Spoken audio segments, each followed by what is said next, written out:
Unicorn একটি কিংবদন্তি প্রাণী, যা সাধারণত একটি সাদা ঘোড়া হিসেবে চিত্রিত হয় যার কপালে একটি মাত্র সর্পিল শিং থাকে।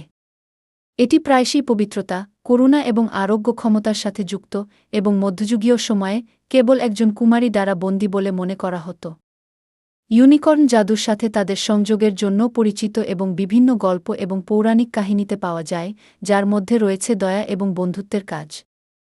ইউনিকর্ন একটি কিংবদন্তি প্রাণী, যা সাধারণত একটি সাদা ঘোড়া হিসেবে চিত্রিত হয় যার কপালে একটি মাত্র সর্পিল শিং থাকে। এটি প্রায়শই পবিত্রতা, করুণা এবং আরোগ্য ক্ষমতার সাথে যুক্ত, এবং মধ্যযুগীয় সময়ে কেবল একজন কুমারী দ্বারা বন্দী বলে মনে করা হতো। ইউনিকর্ন জাদুর সাথে তাদের সংযোগের জন্য পরিচিত এবং বিভিন্ন গল্প এবং পৌরাণিক কাহিনীতে পাওয়া যায়, যার মধ্যে রয়েছে দয়া এবং বন্ধুত্বের কাজ।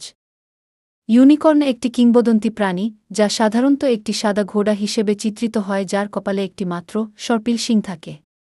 এটি প্রায়শই পবিত্রতা, করুণা এবং আরোগ্য ক্ষমতার সাথে যুক্ত, এবং মধ্যযুগীয় সময়ে কেবল একজন কুমারী দ্বারা বন্দী বলে মনে করা হতো। ইউনিকর্ন জাদুর সাথে তাদের সংযোগের জন্য পরিচিত এবং বিভিন্ন গল্প এবং পৌরাণিক কাহিনীতে পাওয়া যায়, যার মধ্যে রয়েছে দয়া এবং বন্ধুত্বের কাজ।